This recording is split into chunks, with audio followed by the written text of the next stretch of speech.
Kan ada orang sudah miskin bingung tuh mau pencuri, mau ini, mau itu. Kayak saya dulu. Miskin karena miskin di luar Tuhan kan.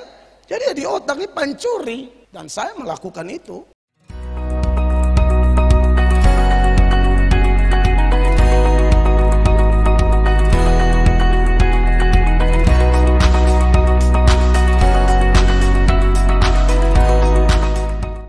Tadi susah, lagi menderita. Sebagai orang yang dipenjara karena Injil. Tapi apakah Allah kekurangan cara? Tidak. Allah pakai ini gereja di Filipi. Ambil bagian dalam kesusahan Rasul Paulus. Yang tadinya susah, sekarang berubah jadi happy. Terima kasih ya. Tadi saya susah. Ini kira-kira kalau saya gabungkan ayat 14 dan 18. Tadi saya susah, saya sempat bingung nih. Keuangan saya menurun, kebutuhan jasmania saya lagi menurun. Saya hanya berdoa. Tapi Tuhan kirim Anda. Tuhan pakai kalian. Susahku telah kalian ambil. Sekarang sudah berubah. Jadi kelimpahan. Saudara lihat di sana. Berarti memang Tuhan izinkan penderitaan Bapak Ibu jemaat. Tapi jangan pernah khawatir. Allah selalu siap jalan keluar untuk menghibur kita. Dan dari jalan keluar atau solusi yang Allah siapkan itu, iman kita tambah naik. Iman kita tambah naik. Cinta kita kepada Yesus tambah naik, tambah naik, tambah naik. Dan itu luar biasa. Dia tidak pernah kekurangan cara. Allah bisa pakai cara macam-macam. Kadang-kadang di pelayanannya Rasul Paulus, Allah bisa pakai orang kaya. Tapi juga Allah bisa pakai orang miskin. Khusus gereja ini, kita ingat, ini gereja miskin loh. Gereja miskin. Karena saudara tahu, ini adalah kota pertama di daerah Makedonia. Dan ini orang-orang yang banyak bantu hamba-hamba Tuhan, bantu gereja, padahal miskinnya luar biasa. Mana buktinya bahwa gereja Filipi adalah gereja di wilayah Makedonia. Kisah Para Rasul pasal 16. Ayat 12 dikatakan demikian. Dari situ kami ke Filipi, kota pertama di bagian Makedonia ini, suatu kota perantauan orang Roma. Di kota itu kami tinggal beberapa hari. Ya, jadi Filipi itu kota pertama. Kalau saudara lihat di peta di Alkitab ini kan ada petanya ya. Jadi ini kota pertama dari daerah Makedonia. Nah ini jemaat-jemaat yang banyak bantu orang itu. Makanya kalau saudara lihat di dalam 2 Korintus pasal 8 itu ya, masih ingat ya, ayat 1 sampai 5, Paulus rangsang jemaat di Korintus supaya menabur. Paulus ingatkan siapa? Gereja Filipi ini, orang-orang Makedonia ini. Perhatikan. Saudara-saudara, kami hendak memberitahukan kepada kamu tentang kasih karunia yang dianugerahkan kepada jemaat-jemaat di Makedonia. Ya, jemaat-jemaat di Makedonia berarti di dalamnya adalah jemaat Filipi juga. Bagaimana kondisi ekonomi mereka, kehidupan mereka secara materi, susahnya minta ampun. Perhatikan. Selagi dicobai dengan berat dalam pelbagai penderitaan, sukacita mereka meluap dan meskipun mereka sangat miskin, namun mereka kaya dalam kemurahan. Iya, ya. Jadi saudara lihat di sana bahwa selagi dicobai dengan berat dalam pelbagai penderitaan, tapi sukacita ini orang luar biasa. Makanya di thumbnail YouTube dan Facebook malam ini saya tulis tuh, ini jemaat yang sangat luar biasa, jemaat miskin yang sangat luar biasa. Kalau jemaat kaya bantu orang itu biasa. Jemaat miskin bantu orang, bantu hamba Tuhan, itu sangat luar biasa. Sudah miskin lagi, masalah banyak lagi. Tapi tidak stres-stres atau bikin yang aneh-aneh, tidak. Atau pancuri. Kan ada orang sudah miskin bingung tuh mau pancuri, mau ini, mau itu. Kayak saya dulu. Miskin karena miskin di luar Tuhan kan. Jadi di otak ini pancuri. Dan saya melakukan itu. Masa lalu saya memang pancuri kelas berat. Angka dan karung. Serius loh, jemuran-jemuran yang saya lihat terlalu sampai lewat jam 10 ke atas tuh, itu buat saya peluang itu. Itu berkat itu ya. Dulu saya kalau pakai sendal mahal itu pasti bukan beli ya. Dulu mau sendal-sendal Carville yang kasihan nih perumahan BTN. Benar, karung. sapu bersih. Kadang-kadang ada orang di muka rumah pun kami ambil, saudara. Tantain sandal kas beta, begitu. Sorry, ini saya ngomong ini apa adanya. Kan belum ada ini polsek apa nih. Orang BTN itu setengah mati, benar. Belum ada polisi. Polisi kapan mau naik dari Banpoi sana? Lu baru naik ya. Katong sudah Om MP Wakano muka rumah. Kata sudah hitung semua tuh. Orang-orang BTN banyak nih, Pak Andre, siapa lah, Ibu Yolin. Orang BTN dong tahu tuh. Ambil aja. Apalagi kalau musim buah-buahan, kita paling tahu tuh musim panen. Kalau buah masih kecil kita kurang hafal. Kalau panen tuh kayak ada kawan-kawan tuh yang bilang sudah saatnya kita harus berangkat malam ini juga. Pi itu saudara, tanta kata sunayo.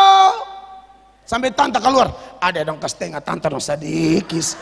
Siapa pembarang coba saudara? Serius, ini bukan omong. Artinya jujur aja, mungkin yang lain ikut dengan kami, mereka senang-senang. Tapi kalau kami memang cari hidup, betul-betul. Kalau buat saya, karena tidak semua teman-teman saya itu miskin, tidak. Tapi kalau ke saya dan beberapa kawan itu memang itu nafkah, betul. Serius loh, beta itu cari nafkah di sana jalan lain. Beda loh sama jemaat di Makedonia ini. Iya kan, saya pun teman-teman banyak yang orang ada doi juga, tapi mereka nakal gitu loh. Suka pajak-pajak, bikin bagaya-bagaya. Kalau kami tidak. Kami memang kejar setoran gitu loh. Kalau beta mencari hidup, mau ke mana leh? Haleluya. Jadi kalau miskin tidak dalam Tuhan ya pancuri. Bikin aneh-aneh, tapi ini beda banget. Orang miskin tapi cinta Tuhan luar biasa. Menabur lagi. Coba Anda lihat, lanjut lagi. Silakan Kak. Aku bersaksi bahwa mereka telah memberikan menurut kemampuan mereka, bahkan melampaui kemampuan mereka. Iya. Terus ayatnya yang berikut. Dengan kerelaan sendiri mereka meminta dan mendesak kepada kami, supaya mereka juga beroleh kasih karunia untuk mengambil bagian dalam pelayanan kepada orang-orang kudus. Luar biasa. Kenapa mereka begini ngotot mau berkorban? Ini orang-orang kudus di sini. Ini ada gereja di Yerusalem, ada masalah keuangan. Maka yang paling menabur, paling menyolong tuh ini orang miskin nih. Sampai mereka itu desak Rasul Paulus. Apa yang kami bisa bantu? Karena mereka ini, saudara lihat di sana, dengan kerelaan sendiri mereka meminta dan mendesak kepada kami supaya mereka juga beroleh kasih karunia untuk mengambil bagian dalam pelayanan kepada orang-orang kudus. Karena bagi mereka walaupun miskin tapi bisa memberi, itu kasih karunia luar biasa. Mereka melakukan ini karena mereka sudah terlebih dahulu memberi diri mereka kepada Allah. Ayat 5 sama-sama, 1, 2, 3. Mereka memberikan lebih banyak daripada yang kami harapkan. Mereka memberikan diri mereka pertama-tama kepada Allah, kemudian oleh karena kehendak Allah juga kepada kami. Orang miskin. Makanya supaya saudara tahu latar belakang gereja di Filipi. Jadi Paulus tulis bilang kalian bantu saya, itu betul. 2 Korintus 11 ayat 9. Dan ketika aku dalam kekurangan di tengah-tengah kamu, aku tidak menyusahkan seorang pun, sebab apa yang kurang padaku dicukupkan oleh saudara-saudara yang datang dari Makedonia. Filipi itu salah satunya. Dalam segala hal aku menjaga diriku, supaya jangan menjadi beban bagi kamu, dan aku akan tetap berbuat demikian. Jadi Paulus pas dalam kekurangan, Paulus bilang, orang yang selalu ada dan selalu bantu Makedonia, Filipi. Nah saudara-saudara sudah lihat ya cara Tuhan ya. Hamba Tuhan kadang-kadang menderita pelayanan ke sana kemari. Kadang-kadang Tuhan bisa pakai orang kaya tapi juga bisa orang miskin. Orang kaya saudara sudah ingat toh bagaimana Paulus khotbah lalu ada perempuan kaya satu bertobat. Lalu satu keluarga dibaptis, Lydia dan keluarganya. Paulus juga pernah menumpang, tapi Paulus itu memang tipe yang begini. Kalau dengan orang kaya dia kurang, dia agak was-was gitu loh. Itu sampai itu orang kaya sudah desak-desak dia. Karena tidak semua orang kaya ini bagi Paulus bertobat waktu itu. Ada orang kaya yang dia beri buat orang, lalu dia pikir dia bisa atur, ini pendeta, hamba Tuhan. Dia bisa sesuka hati anggap remeh, telepon kapan-kapan, saya pendeta bisa datang, bisa suruh, bisa perintah. Dan ada juga memang pendeta ada hamba atau hamba Tuhan yang memang mau digituin. Rasul Paulus terlalu jaga persoalan itu. Makanya dia bilang kalau terima dari orang miskin enak, orang miskin itu lain. Karakternya kalau memberi, dia tidak ada embel-embel, tidak ada gila hormat, tidak ada memberi lalu berharap supaya pendeta atau rasul soya dia, tidak ada.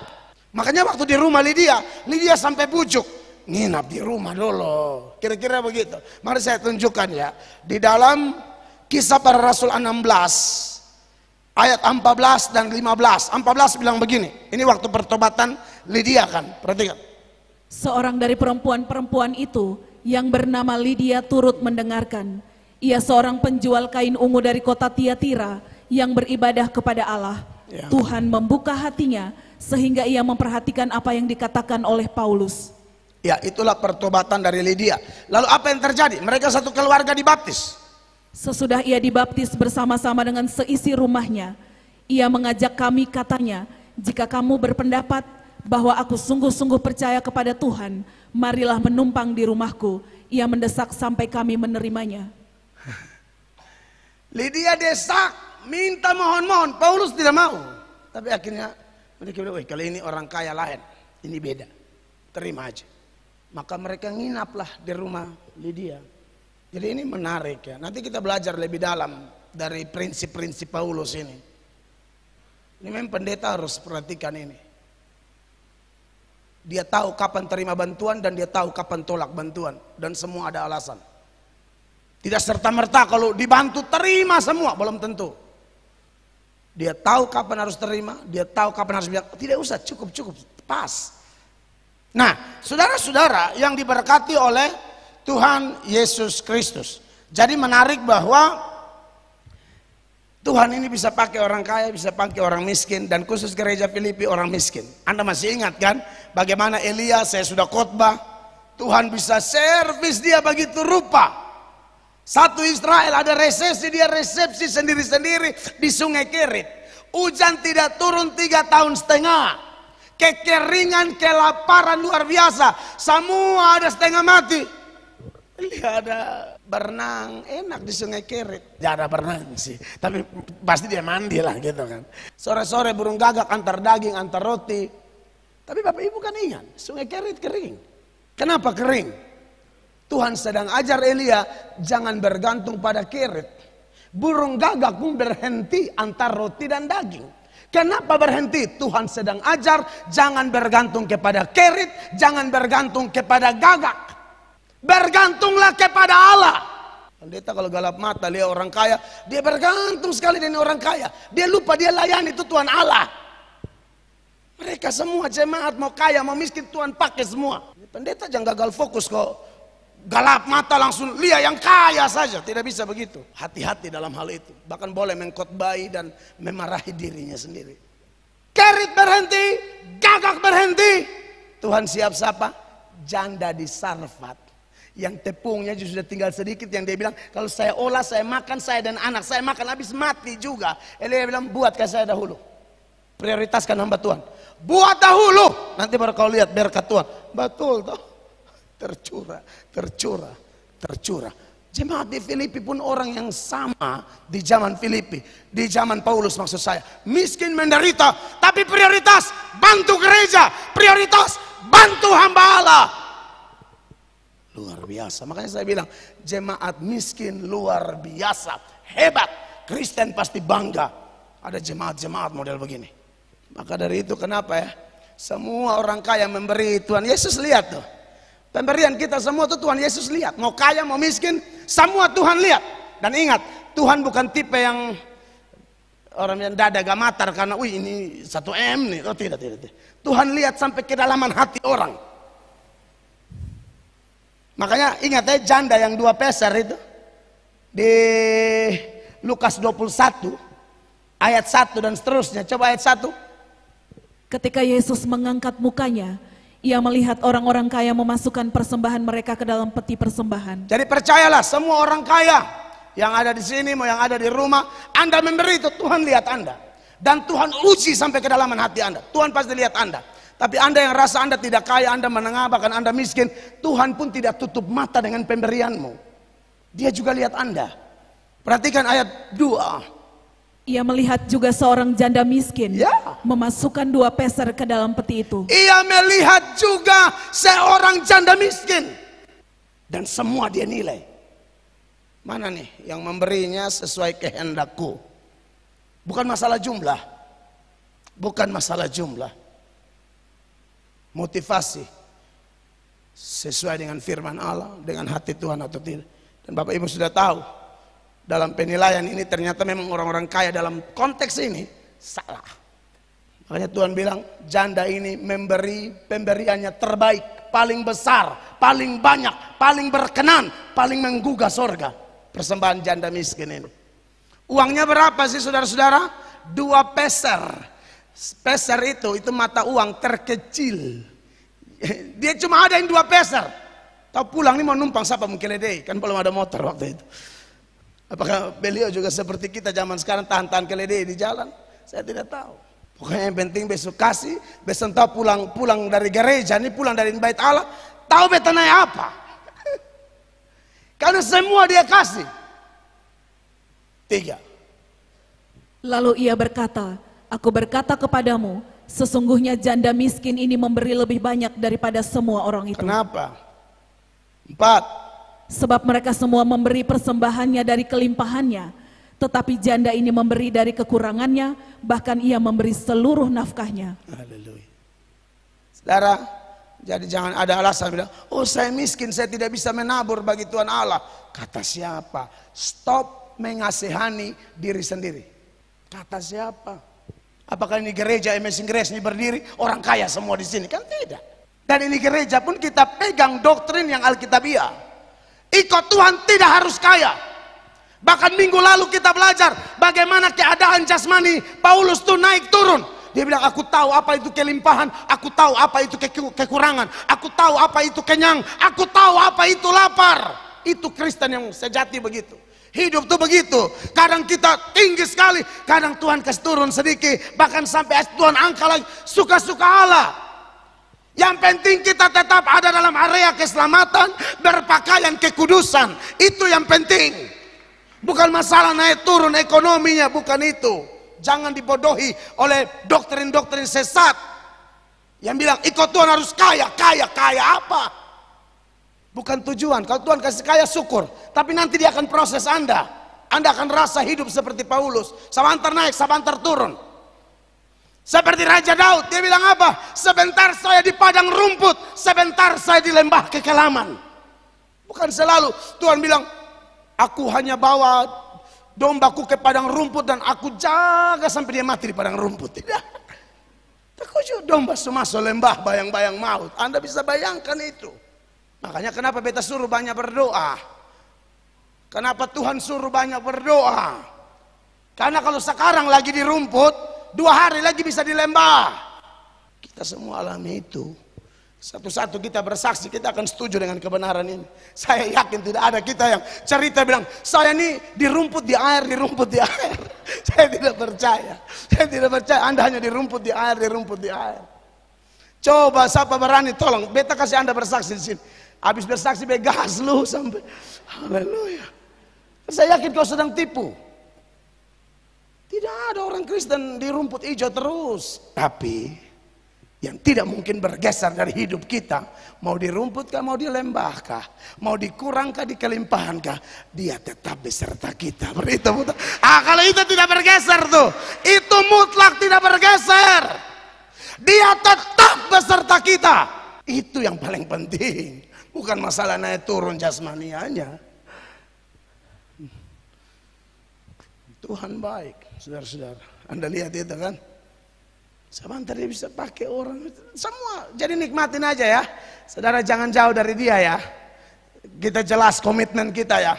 Hadapi itu sudah, orang sudah biasa dengar pengajaran begini. Hadapi itu dia akan sadar, dia akan ngeh, dia akan, oh ini beta lagi alami kebenaran nih.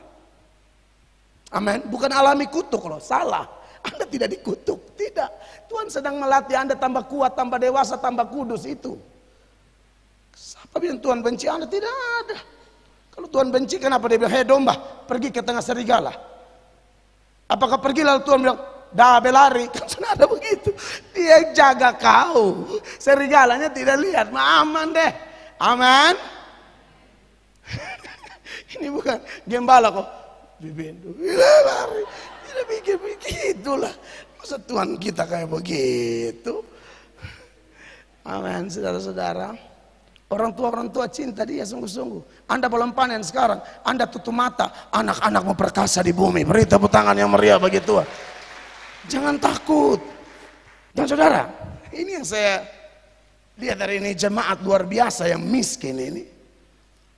Mereka jadi berkat. Dan saudara tahu, khusus hubungan mereka dengan Paulus. Mereka tuh bantu banyak orang loh ya. Salah satunya Paulus. Mereka bantu tuh ulang-ulang. Sudah miskin lagi, bukan bantu satu kali dan bilang, hamba Tuhan bilang, besok bantu satu kali Pak Jutawang ketong nih antara anjing mau gigi, mau jatuh di got. Jadi, sonde. Bantunya ulang-ulang. Ayat 14 Yesus bantu toh. Ayat 15 lagi. Dari Filipi pasal 4. Kamu sendiri tahu juga, hai orang-orang Filipi, pada waktu aku baru mulai mengabarkan Injil, ketika aku berangkat dari Makedonia, tidak ada satu jemaat pun yang mengadakan perhitungan hutang dan piutang dengan aku selain daripada kamu. Nah, saya perlu beri keterangan ya, terjemahan bahasa Indonesianya kurang tepat. Saya baca satu terjemahan dari NIV yang sudah diindonesiakan, ayat 15 ini dia bunyinya harusnya begini. Dengarkan saya saudara-saudara. Lagi pula, seperti yang kamu orang-orang Filipi tahu, dalam pengenalanmu yang mula-mula dengan Injil, maksudnya sejak kalian bertobat.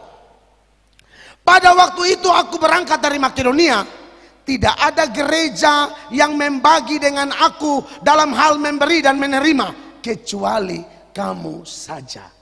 Jadi ini orang sudah bantu Paulus, sudah support Paulus. Sejak Paulus hadir dalam pemberitaan Injil, mereka sudah biasa menabur. Mereka menabur terus buat Paulus sejak mereka bertobat.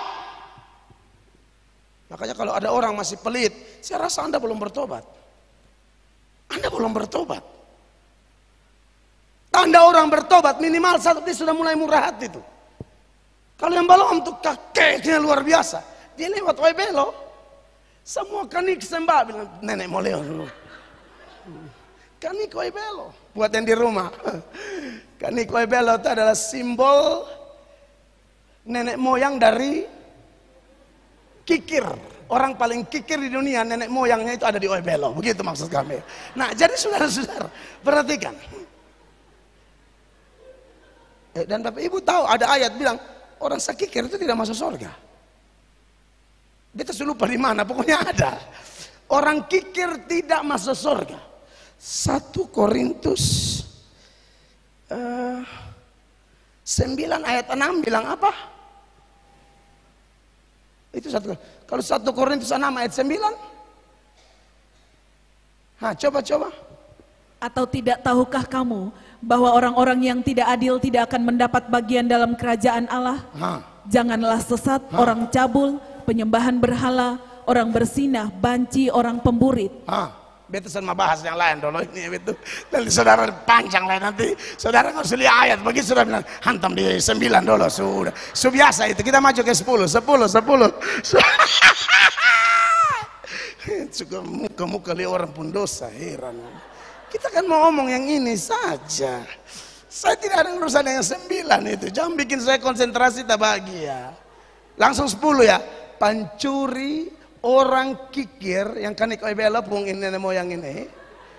Pemabuk juga saya tidak mau omong, tapi memang kalian tidak masuk surga. Perhatikan, pemfitnah dan penipu tidak akan mendapat bagian dalam kerajaan Allah. Itu ada tuh ayat orang kekeek tidak masuk. Sejak mereka mengenal Injil, sejak mereka bertobat, sudah sering dukung pelayanan Paulus. Paulus tidak ada gereja yang bantu saya. Tidak ada gereja yang berurusan dalam hal memberi dan menerima dengan saya. Kecuali kamu, gereja Filipi, kecuali kamu. Wow, keren. Sudah, kasih di situ. 14, 15 sudah kasih. Ayat 16 lagi. Filipi 4, Anda lihat ayat 16. Karena di Tesalonika pun kamu telah 1-2 kali mengirimkan bantuan kepadaku. Paulus pindah dari Filipi, di Tesalonika, ada susah di sana. Yang support, dong-dong juga. Pasongi, dari awal bertobat, bantu beta. Mereka itu namanya, mungkin mereka khotbah tidak bisa, saudara ngerti ya? Mereka tidak mungkin jalan tinggalkan istri anak dan seperti Paulus yang buka pos, buka gereja, menabur injili orang. Ya sudah, kita dukung dia dengan uang walaupun kita miskin. Wow. Jemaat begini nih yang bikin pekabaran Injil maju. Sudah, di situ lah. Berhenti. Tidak. Paulus di penjara di Roma, dong kirim Epafroditus lagi 18. Langsung 18. Kini aku telah menerima semua yang perlu daripadamu, malahan lebih daripada itu. Ya. Aku berkelimpahan karena aku telah menerima kirimanmu dari Epafroditus, suatu persembahan yang harum, suatu korban yang disukai dan yang berkenan kepada Allah. Miskin, tapi tidak berhenti dukung pelayanan hamba Tuhan. Bantu.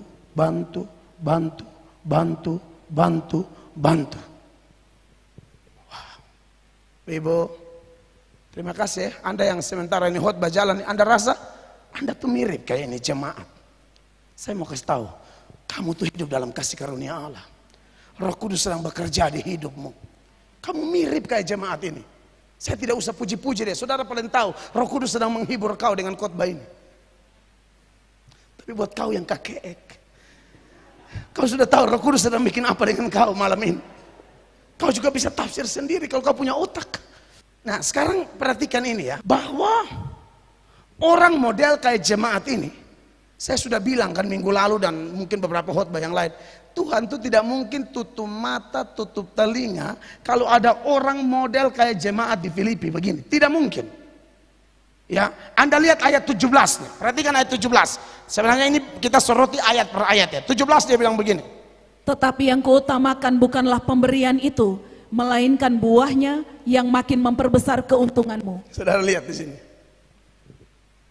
Ada keuntungan besar. Mungkin orang Filipi tidak cari ini. Paulus juga terima, karena Paulus bilang kalau beta tolak ini pemberian, dongson dan diberkati. Dia pun terjemahan NIV begini, ya. Haleluya. Kenapa haleluya? Karena ini bahasa Inggris, saudara-saudara ya. Paulus bilang begini dalam terjemahan New International Version. Not that I am looking for a gift. Saya tidak lihat pemberian itu, ya. But I am looking for what may be credited to your account. Rekeningmu. Saudara, ada kata rekening yang bikin terganggu sekali. Jadi Paulus bilang kata keuntungan itu kurang tepat. Terjemahan yang internasional punya dia bilang, itu tuh akan lu tuh bantu beta di sini, tapi lu pun rekening itu terisi. Saudara tahu rekening yang dimaksud di mana? Di atas. Takutnya saudara pulang periksa mas ATM, so bantu cek. Nah ini perlu dikasih keterangan. Ada account, ada rekening. Saudara, tahu saya periksa di BTN sini, lu sana akan dapat apa-apa. Ini sorga. Beta perlu kasih keterangan supaya clear. Takutnya beta gantong rekening. Mari kita angkat penyembahan. Saudara, pulang becek. Jadi dia menangis tuh karena dia mau cek gitu lah. Dan setelah dia cek tuh, dia lebih menangis. Haleluya. Menarik loh. Mungkin saudara yang belum buka rekening di sini, rekeningmu ada di sana. Lu masih pakai celengan babi di sini. Maksudnya, lu belum ada buku tabanas, belum ada ATM, lu masih muku yang celengan yang jatuh tuh picah su pasti ya, kan dari tanah liat. Jadi, tapi tidak apa-apa. Lu masih pakai balai kongguan lah, ya kan, kaleng kongguan. Lu kasih lobang, ya kan. Kakak kalah judi dia bongkar, dilem kembali, lu angkat kok tetap ringan. Dia yang angkat. Saya sudah ikuti tragedi celengan kayak begitu ya, di keluarga saya terbiasa itu. Saling membongkar satu dengan yang lain. Aduh, menarik sekali. Memperbesar keuntungan. Makanya kenapa Tuhan bilang seperti ini. Lu kalau kasih air dingin 1 gelas di anak kecil ini, lu punya rekening itu tercatat. Upahmu besar di sorga. Amin. Saudara masih ingat toh Matius 10 ayat 42? Silakan dibacakan. Dan barang siapa memberi air sejuk secangkir saja pun Haleluya. kepada salah seorang yang kecil ini karena ia muridku, aku berkata kepadamu sesungguhnya ia tidak akan kehilangan upahnya daripadanya. Tangan kanan kasih tangan kiri sana tahu. Tuhan catat di atas. Makanya Anda lihat waktu dipisahkan domba dan kambing tuh. Itu domba dan dia bilang apa? Basong nih, beta susah basong bantu. Catat semua. Kalian ini, aku lapar kalian kasih makan, aku haus kalian kasih minum, aku bikin yang orang-orang susah di penjara kalian bantu, kalian tahu. Saya ingat semua, saya catat, tercatat di rekeningmu. Kasih Tuhan diberkatilah Anda yang tidak memandang sepele perbuatan baik sekecil apapun demi gereja, demi hamba Tuhan, demi pelebaran pekerjaan Tuhan. Anda punya rekening lengkap. Tuhan yang bilang, saya hanya baca kasih, saya hanya Allah Tuhan yang menjelaskan kepada Anda. Dan ingat, ini khotbah eksposisi. Saya tidak mencari-cari bahan supaya menabur terus, bukan. Ini khotbah eksposisi, urut-urutan ini. Tak bisa dihindari. Dan saudara tahu, persembahan yang kayak begitu tuh, itu harum sekali di hadapan Allah. Walaupun Anda orangnya harum, Tuhan cium tuh, aduh enak sekali beta anak-anak nih. Kamu tahu tidak, itu harum sekali. Ayat 18 bilang itu, perhatikan 18. Kini aku telah menerima semua yang perlu daripadamu, malahan lebih daripada itu. Yes. Aku berkelimpahan karena aku telah menerima kirimanmu dari Epafroditus, suatu persembahan yang harum. Suatu persembahan yang harum. Suatu korban yang disukai dan yang berkenan kepada Allah. Mereka kasih kepada Paulus. Tapi saudara tahu, yang senang siapa? Tuhan. Paulus ini dari sana enak hati nih.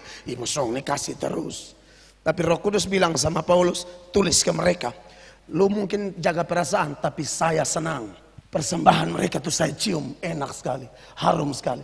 Ini kalau Anda bandingkan dengan persembahannya Nuh turun dari Bahtera, ya.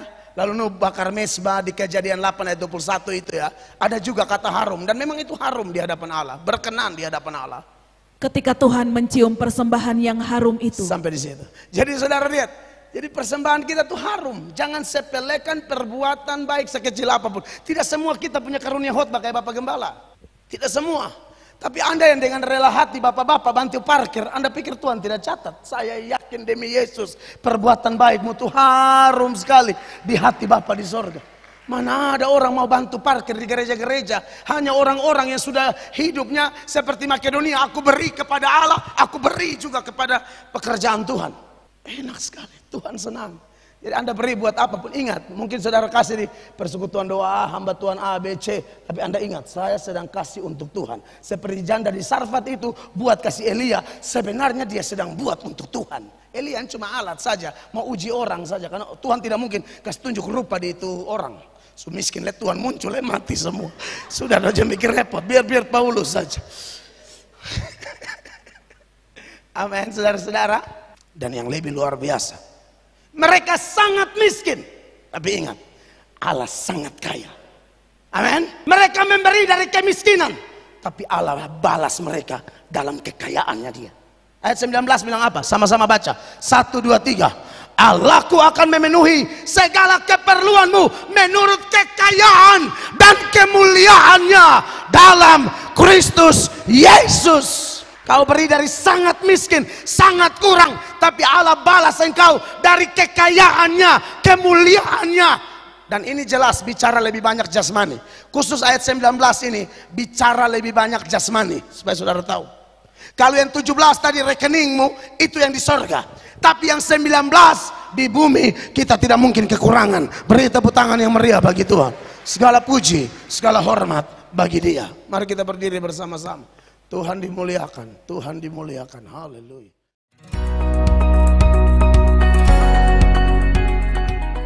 Pencuri kelas berat.